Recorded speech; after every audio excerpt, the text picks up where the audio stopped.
Ready? And what we're up to now is, thank you. Hold on a second. Yeah.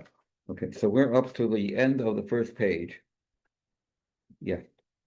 We gave a whole bunch of examples. Let's go over the last example we gave is Rabbi Yehuda adds to the Mishnah. The Mishnah said that a person is not allowed to, you're not allowed to walk into a store. Those days was a little different than today. And the owner of a store is begging for customers. He's desperate. And you know that he's desperate. And you go ask him, hi, what's the price? What is what? $100. Thank you. Goodbye. That's called harassment. He gets very high when he thinks he has a customer, and then because, and not only that, you can also ruin it for other people too. Other people who see that you didn't buy it. I guess the guy knows that this product is not worth it. I'm not going to buy it either. So you actually can cause the person a loss of money as well. But the main thing is you're not allowed to raise a person's hopes and then dash it. A very bad thing to do. Today, probably everyone does it. The owner of the store is not going to lose his business if one person does that, and they're not like that desperate today. So it's a different story, and people do it constantly. You ask prices, but in those days it was quite different, where you would, ghetto, you have a store owner, he's barely making money to live on. That's the story. Okay. Rabbi Yehuda adds one more point, that even if you didn't ask for the price, but you're standing there looking at it, many women look at what you can't buy, what you don't plan to buy, you look at, and you don't just stand there. That's also a problem. Some say that he meant even if you want to buy it, but you don't have the money.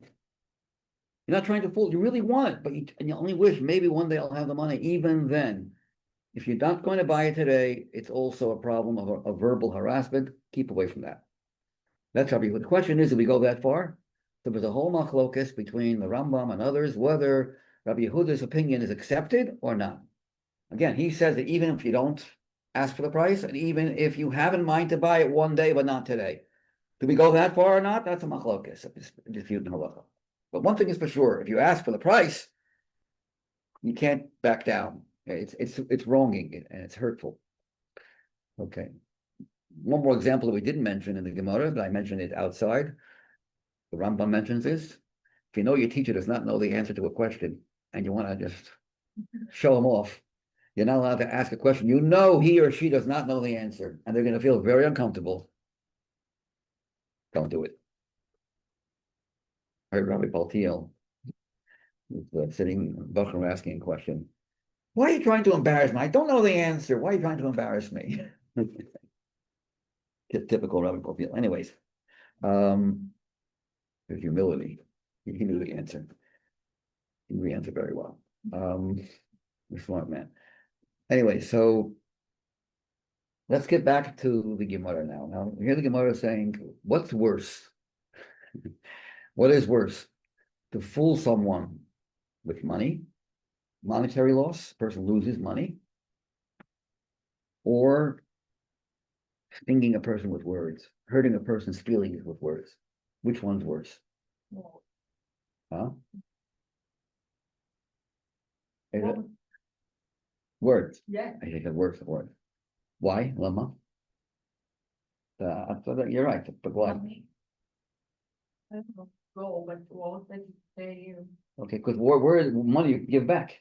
Yeah. That's right. Because money you can give back to the and words you can't give back. You hurt someone, the hurt remains. The stain is there. Another reason, some see in the Gemara, when you steal from someone, everyone knows that you're a thief. Everyone knows that so you're not afraid of Hashem, you're not afraid of anyone. That's bad. But at least you're not showing more honor to a person than to Hashem. But when you harass somebody and you claim, I didn't mean to harass you, I thought I meant well. I meant well. No one knows. Hashem knows, but people don't know. You're afraid of people. So you wouldn't fool a person money-wise if you don't want people to know that you're a fraud. But when it comes to hurting someone, you can get away with it. Because it all depends on what your kavanah was, what your intent was. So you're showing you have more fear of a human being than you have of Hashem, just like a ganab and a gazlan. Who's worse? An armed robber who goes openly in the middle of the daytime? Gazlan? Oh, ganav. A ganav is at night. Secret. He doesn't want anyone to know. He steals in secret. Which one's worse? A guy who steals in secret or a person who steals openly? Is it at night? At night is worse because you're showing I'm afraid of people, but I'm not afraid of Hashem. During the daytime, you're not afraid of anyone. So you're not giving more cover to a person than you are to Hashem. So a ganav, when you steal something at night, you have to pay double. You get punished. Kefil. You pay double whatever you stole. If you stole at night, if you are a gazlan, you're a robber, openly, an armed daylight robber, then you only have to pay back what you stole. You don't have the penalty of paying double. Interesting. So the same way, the same thing also is true with verbal harassment. Is that way as well. When you're showing, Hashem knows I'm not afraid of Hashem. I just don't want people to know that I'm bad. Okay, let's see it inside here. So the last line on the first page, last two lines. The Bryson notes that the Torah juxtaposes. Juxtaposes means makes the shaveh, mashveh, the prohibition, the isur against verbal wronging. Verbal wronging means words, doing things wrong with words, with the obligation to fear God. Why is it whenever we talk about verbal wronging, it always says, have fear of Hashem? Because you can easily get away with it. If you don't have fear, if you don't have fear of Hashem, you can easily get away with it and say, I didn't mean it. I meant well. But Hashem knows you didn't mean well. So remember, Hashem is watching. The matter depends on a person's intent, which is hidden from other mortals. Sometimes you mean well, and the other person gets hurt, but you meant well. Like if you were asking for the price, you really meant well, and just you decided, you realize you don't have the money or something, or you realize, oh, I have one already at home, I don't need it. You didn't have in mind to hurt the person. The person got hurt, but you didn't have intent. You don't violate the law. But you could always say that I didn't mean it, but Hashem knows you meant it. That's why it always says the Yeresa Me'alekecha right after it talks about the prohibition against fooling someone. It always says, don't forget, Hashem is watching. The matter depends on a person's intent, which is hidden from other mortals. And concerning any matter that depends on the next page on the person's intent, whenever your intent is important, it will always say, Hashem knows what you're thinking. You can't get away with it. It is stated, you shall fear your God.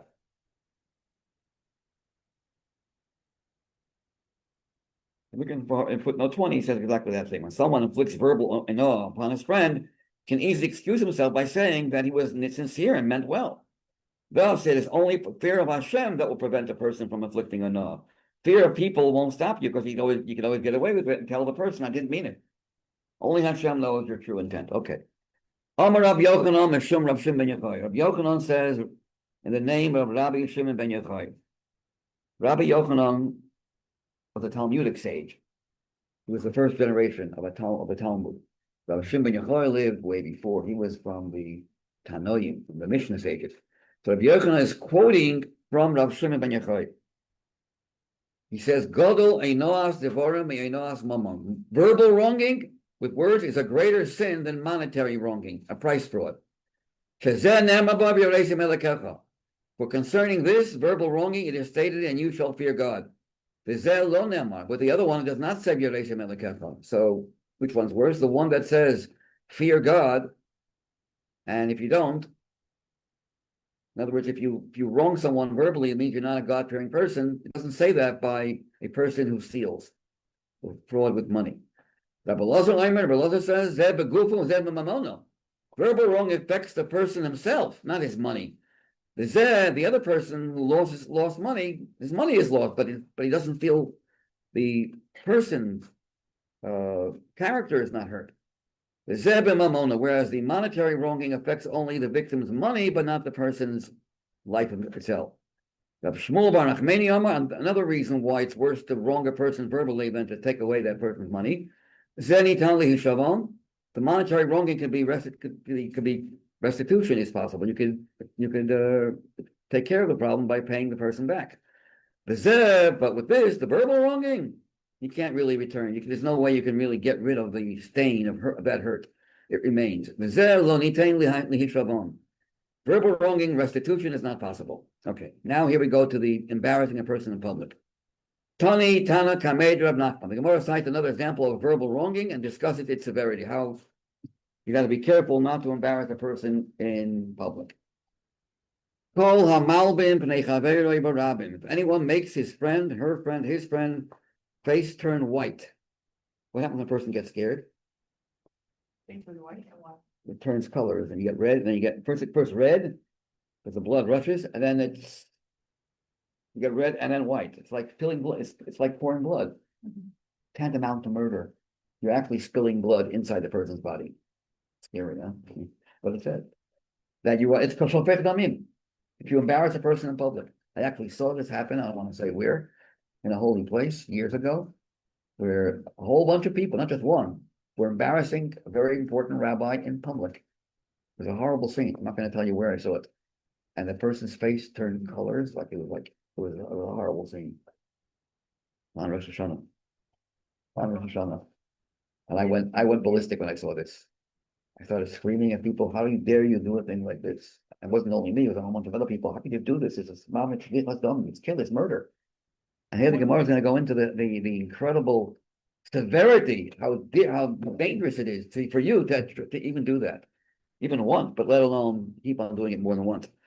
One makes his friend's face turn white from shame in public. As if he has spilled blood, as if he has murdered his friend. Now you can think it's still just there's no real spilling blood over here. No. Amalei Rab Nachman. So Rab Nachman by Yitzchak says to the Tana. The Tana means the one who quoted from the Mishnah sages. You know what? What you are saying is right. What you are saying is exactly right. That it is compared to bloodshed.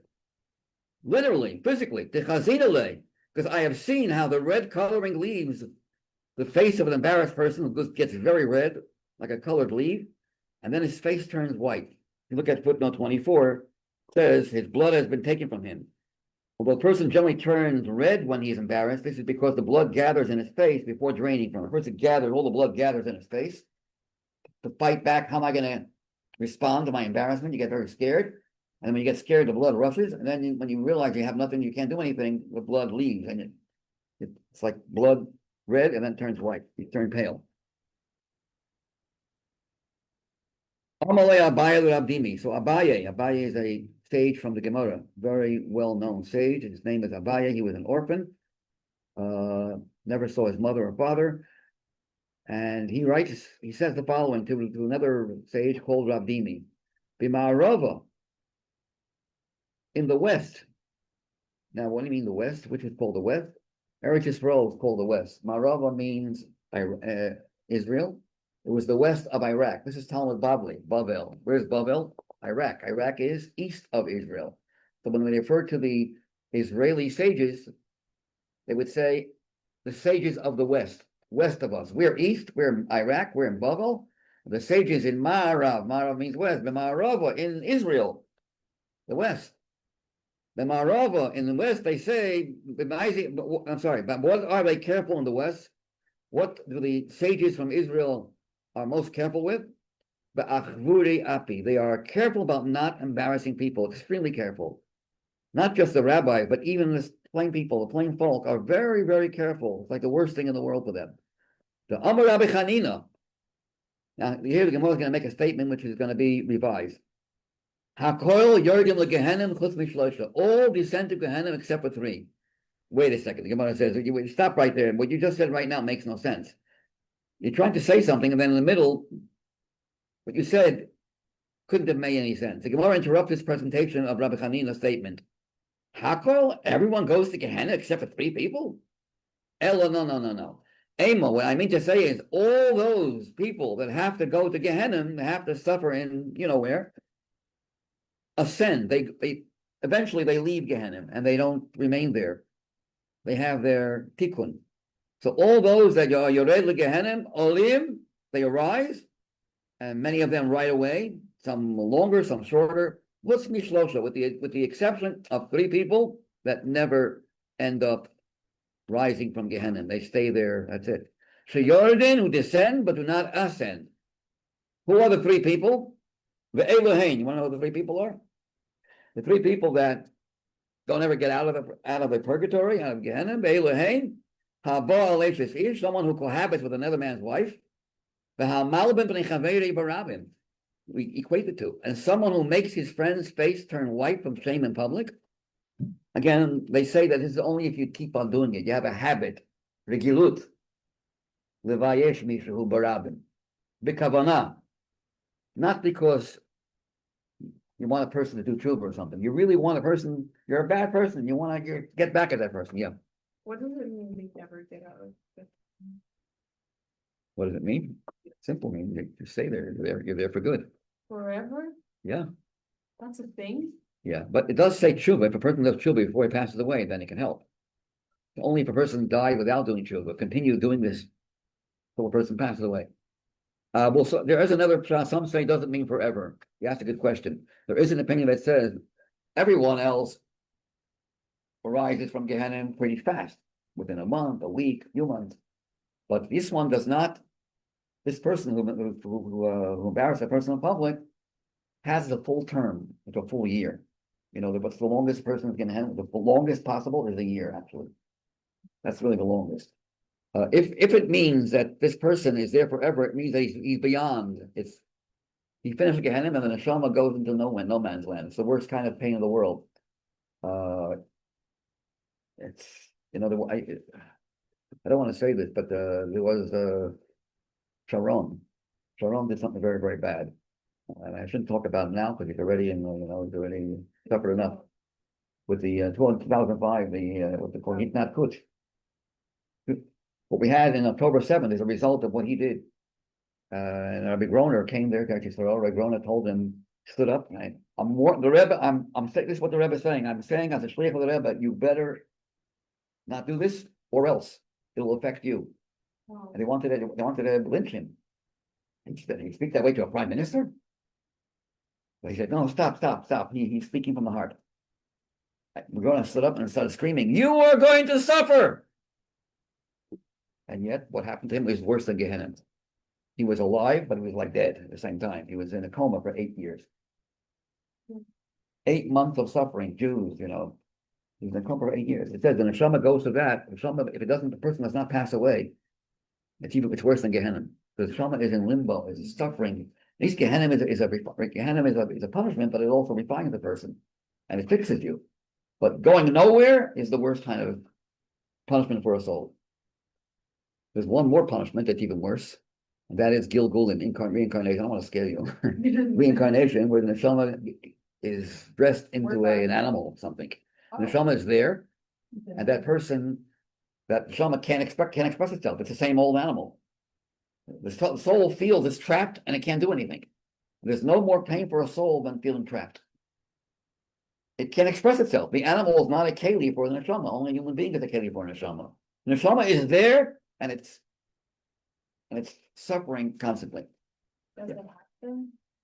It happens. I'm not going to tell you who it happens to, but it can happen. Even I'll tell you a story. It wasn't with me, it was a friend of mine walking. It's a strange story, a real strange story. 2 stories. We're walking, this is in Seagate, we're walking, from the shul, from the shiva to the mikvah, and there's a bird, a pigeon, flying about this high. And he's flying, and when we stop, it stops in midair. When we went further, it goes further. And it stood outside and rested right near the mikvah. And not like, pigeons, always like food. Boom, boom, boom. This pigeon is sitting there, waiting for the guy to come out of the mikvah. As soon as this bacher came out of the mikvah, it went with him. It started flying with him. That's not normal. Who knows? I had another story with a weird one. I left the room, I left the middle of the class, and I go to the bathroom in the middle of the class, and my seat was empty. And a dog comes right and sits down on my seat. Sits down on my seat, they take my place, and is looking into the Gemara. It's a crazy story. You don't know. I'm not saying I know for sure it's like Gilgal, but it's strange, a little strange.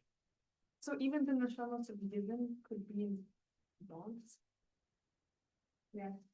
It happens. I don't know. I don't know I'm not a reincarnationist specialist. I don't know how often and to whom it happens, but it could happen. It could even be not an animal. It could even be in a stone in a domain also. It's terribly painful for the neshama not to be able to express itself. Neshama has to express itself. It's life. Life has to express. And if it can't express, it's worse than death. Worse than any punishment. Anyway, here we're talking about no, Muslim shmooze here. Here we're talking about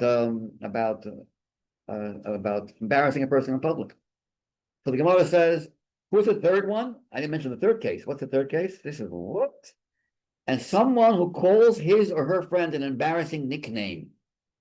So the Gemara says, well, that's, you just said, if you embarrass a person in public, why are you adding this one little detail? If you said embarrassing a person in public, that would include calling a person by a nickname, not a very nice name. Why are you adding that? And here the Gemara says the question. The Gemara asks, but nickname is the same as embarrassing. Why are these counted separately? Why do you say there are three things? There are only two things. Man cohabits with another man's wife, and a person embarrasses a person in public. What's the third thing? If you call a friend, an embarrassing nickname, look at footnote 828, literally a bad nickname. Some nicknames are fun, People call me Yossi. I don't especially like it, but it's not a bad name. It's not like, Yossi, Okay. I'm not Yossi, but somehow that name stuck with my friends. They call me Yossi, for example. Hi, Yossi. Okay, it's cute. They don't mean it to hurt me, for sure not. That's the name. It's not a bad nickname. Like, in Spanish, Gordo. Want to speak Spanish here? Gordo, like fat cells, like that, I would think no. I know. That's what, right. So it's different. So I don't have a good example. But there are examples of, nicknames that are really, that are nasty. Yeah, I know. It changes, I know, because and people you even like it. You don't mind at all. No, the person does mind, but what's the Gemara going to say here? The Gemara is going to say it's a bad nickname. When someone is called by such a name, he is generally embarrassed. Therefore, the punishment for a nickname is severe. But the question is, but isn't that included? Why are we adding this detail? And for the Gemara answers, even if someone is used to being called by this nickname, he doesn't like it. She doesn't like it. But you're used to it. You don't feel so hurtful anymore.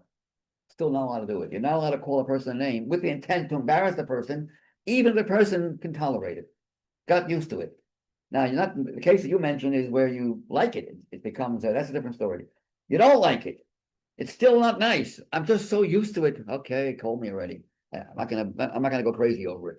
And you have in mind to embarrass the person. Your mind is, that's when you lose your ilm haba. If you keep on doing it, not just a one-time thing, but if you keep on, this is your habit, that's a problem. Now, this is only a problem if you have an intent to hurt the person, but what happens if you have an intent to help the person? You know that you're going to give him a little step, a little, the person might wake up and might change his or her ways and become more frum or something. So you want to hurt the person, but for a good reason, then it's not the case. Only when you just want to do it because you're a pashat, you don't like that person. You have no real reason to do so except for not liking that person. That's when you lose your ilm haba. Even if someone is used to being called by his nickname, doesn't turn white upon hearing it. There's no bloodshed. It's still grievous to call him or her by that name. Footnote 29 explains the whole thing. Omar Rabba Bar Barchana Omar Rabbi. Now here comes a statement that wow. Omar Rabba Bar Barchana Omar Rabbi Yochanan. This comes to the third page now. Rabba Bar, the son of a father who's called Barchana. Barchana. His father's name was Barchana. The first bar means a son. Son of whom? Of an individual whose name was Barchana. But you have two bars. Bar, the son of Barchana. Okay. So Omar Rabba says, who is the son, Omar Rabba, who is the son of Barchana, said in the name of Rabbi Yochanan. What did he say in the name of Rabbi Yochanan? Next page, 59a1. Noach leila Adam. This is a statement that raises hairs. Noach leila Adam. Sheyavoi al safek eishes ish. It is better that a man cohabit with a woman who is possibly another man's wife. As negative as that is, you have the choice between that, the al yalavim b'nei chaverei barabim, rather than he should shame his fellow in public. Now, this doesn't mean that a person should choose that. It means, but it means like this. if someone is to accuse you of two sins, rather be accused of violating a possible adultery, better be accused of that sin than being accused of embarrassing a person in public. We're not saying go do that a sin. It's better to be charged with the sin. You have violated possible adultery. That's not as bad as being charged with embarrassing a person in public. That's how bad this thing is. And we learn it out from the story with David HaMelech. What's the story of David HaMelech? You know the story of David HaMelech? The Maisa with, no? What story? Bathsheba? What happened? Was, Bathsheba was actually married to someone else. yeah, Who was she married to? the guy, like the general of the. Uriah. His name was Uriah Hachiti. He was a Jew. And he was a fighter and he was a soldier in the war. Soldier in the war. And he was still married at the time. But when men go to war, they write divorce for their wives in case they don't come back. They don't want their wives to be, stuck. Especially if you have no children, then there's a law of levirate marriage. You marry your husband's brother, and you don't want to have that problem either. So the best thing, if you divorce, there's no death. If you divorce before death, then she's free. That would be the reason, just in case my husband doesn't return. Well, here it was a little bit different. If he doesn't, even if he returns somehow later, but if he doesn't return from the war, which was the case by Uriah, he did not return after the war was over. He returned later, but he did return later. The get will be in effect as of today. In other words, the get shall be effect as of today on the condition that he does not return. So which status? So when Uriah Hachiti gave his wife a get, gave Bathsheba, who later on became David HaMelech's wife, a get, a divorce, it was still tentative, was still waiting. It wasn't yet clear. It was a suffix. Maybe David knew for sure what his plans are. David knew that he wouldn't return, but still, it doesn't look good. And David HaMelech married Bathsheba while she was still officially married to her husband. Because the get is still waiting. We don't know if he'll come back or not. That's how Rashi learned. Tosfos says, how could David do a thing like this? How could David, even if David is so sure that Uriah won't come back, but still, he's still a suffix H6. How would David allow himself to marry Bathsheba while she was still the wife of Uriah? And Tosfos says, no, it was a real get. It was not a get on condition. It was a get, but it was a get done in secret. Because they did not want to publicize that she's divorced, because otherwise people would, Bathsheba was a very beautiful woman, and they didn't want people to, strangers to fool around with her. So therefore, it was a get in secret. It was a real get, not a get on condition, a real get, complete divorce document. And David did nothing wrong, but no one knew about that. People did not know. People thought it was understood that she's still married. But according to Tosfos, David did nothing wrong, except for Maras Ayin. You know what Maras Ayin means? It looks bad. So that's also, and they were great people. They were big scholars that used to harass David HaMelech. They were harassing him and embarrassing him. You married a David HaMelech who committed adultery. And they were constantly embarrassing him, even while they were learning. Even while they were learning the most difficult halachot. You have to really use your head. You can't use your heart. You have to use your head. The laws of leprosy, the laws of Tumas. Even while they were involved in the most intricate laws, they still did not stop harassing David HaMelech. And David HaMelech says, you know what? I'm better off than you are. Because even if it's true what you're saying, that I was involved in adultery one how or another, I will have a chedek l'olam haba. But you won't have a chedek l'olam haba for what you're doing to me. Okay, this is the Gemara here. Let's see the Gemara inside.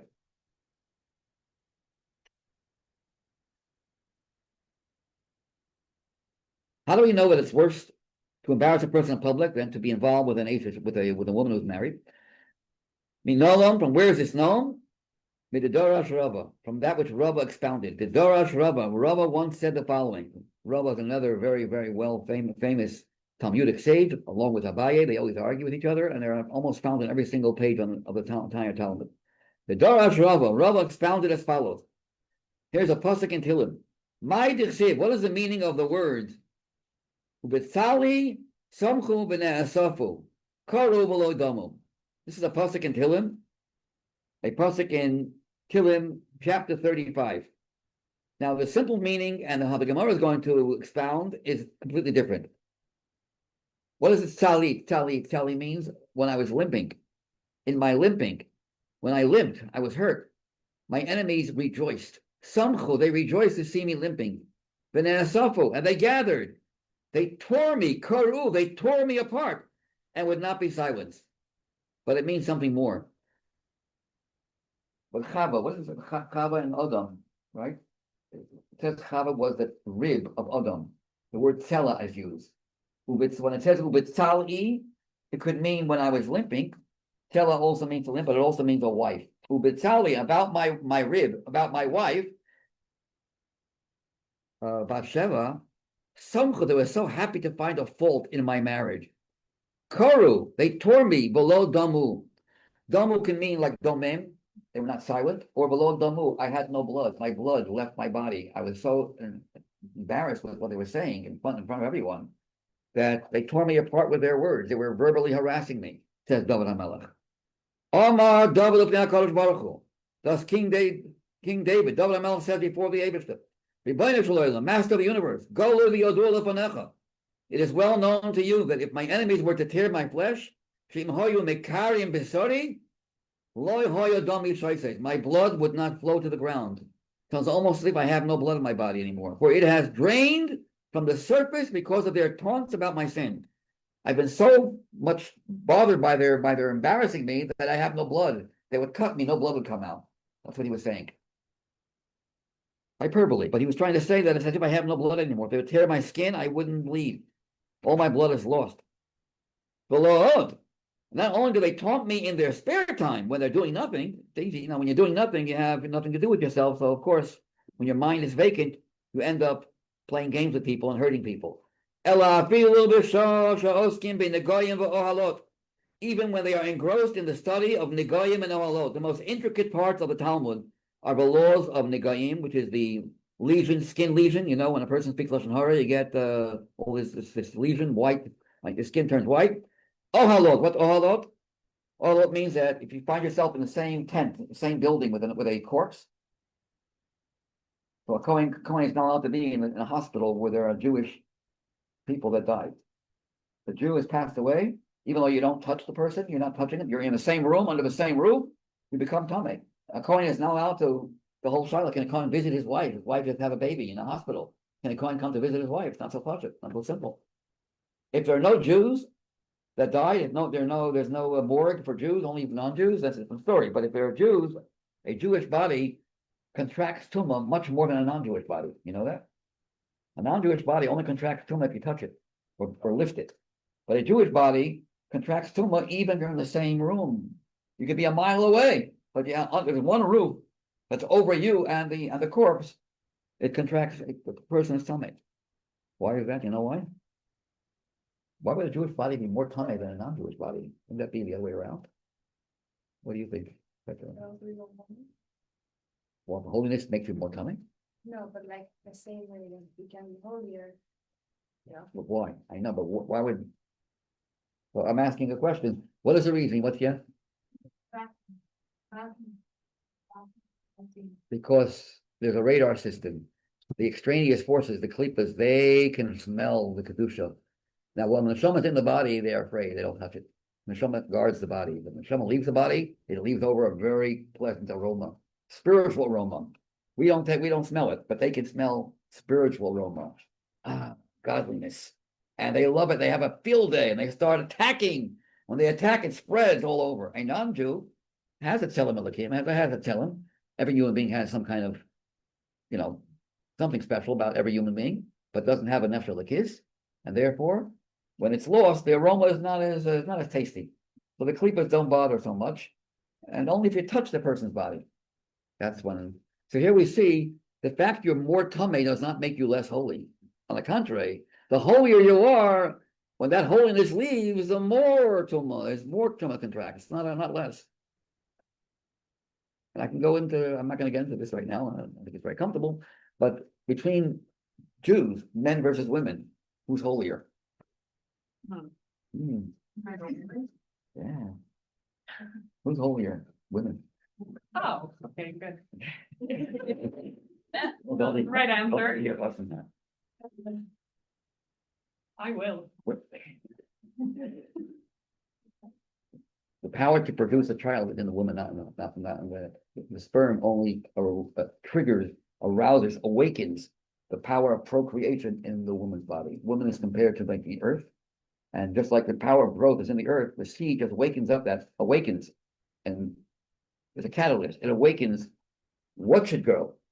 The power of growth is in the earth. The power of growth, the power of creation, yesh me'ayin. The power to create yesh me'ayin is the woman.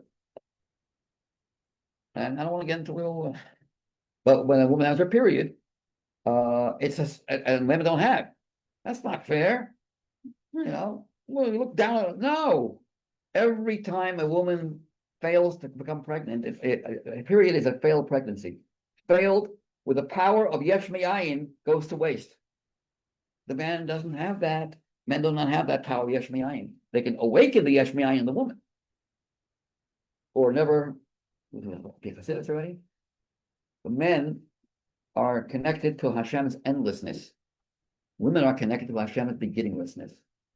What's greater? Something that has no end or something that has no beginning? No beginning. Because Hashem can create something at endless. But that endlessness will have a beginning. God. The only one who has no beginning, which you can't even imagine, have to have no beginning. You have to have a cause. No. He causes but has no cause.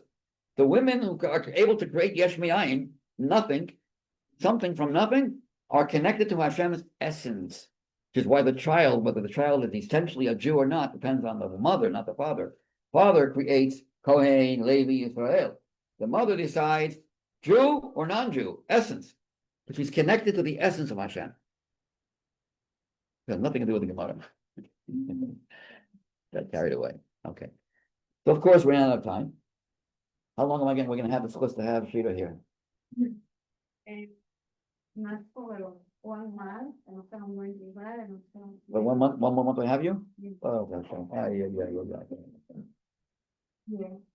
Thank you for being here. Maybe for the best review. You will pass it. Thank you for saying thank you. Such a pleasure. So we'll continue with Gemara. It's very interesting Gemara coming up. It's very, very interesting. You can keep the page, don't lose the pages. I'm going to keep making new copies every week. And I want to, it's very heavy. It gets very heavy later on. It goes until another page. So a few more weeks and we'll go to something else. But this is very important. It's mamish. But it is enough to watch our fans after being in the room. What? We were talking about like when we are in the presence of something or something, someone that died. Only a Kohen. Only a Kohen. man. Not a woman Kohen. It's only a man who's a Kohen has a problem. Okay. Only for Kohen. And But only for for everyone else, not to watch. No problem. No. We're anyway tummy. Today everyone's is already tummy. Yeah. But a Kohen has an obligation not to be in the same room with a So we're never in a sleep with father, like. until Mashiach comes, until the part, yeah. But Very trying to embarrass you, even that. What? Go ahead. If someone very trying to embarrass you yeah. in public Yeah. and you answer, you also. Interesting question. That's the more we'll talk about that. If someone embarrasses you, can you embarrass the person back? Mhm. Very good You're question. not supposed to embarrass back, but. I don't want to take revenge, but we'll soon talk about that. Does it apply to non-Jews too? Does it apply to people that are real Yeah. bad people? Yeah. Oh, meaning It's coming up. whether we can embarrass the. Are you allowed to hurt the feelings of a non-Jew? Are you violating anything if you do that? Or a Jew who's a real Russian? Yeah, exactly. Like, try to do it like. Yeah. If you're doing it for the sake of just to embarrass the person without any kind of any kavanah, it's not a good thing. But if you're doing it for a good purpose, then even a good Jew, if you're not doing it to embarrass the person, you're doing it to help the person, or you think it might help the person, then you're not. It's not the category, a different category, huh? The person should stop sinning, maybe. Person be embarrassed of his sins. Oh, like that. Yeah, nothing keeps that. Maybe I'll do it the hard way. Tough love, as they call it. Tough. So that's also like. That would be that's not considered harassment. Oh. You have to be sure that Right. you're doing it for the right reason. Okay. Have a wonderful week, wonderful Shabbos. Sure. When a man goes to the every day, are they, I mean, because yesterday we learned that a man could go from one level of kedusha to another level. So does that apply today? Yeah. Or if everyone is having a man. Yeah, also? it's a kedusha. It's not the general tumas mass. Well, you can't get rid of today. You have to have the paraduma, the red heifer. But there are different levels. Like before davening, if a man goes to the mikveh, it helps his havana and davening much more, become more. But I don't have a hard time. I don't know, tough. What's that?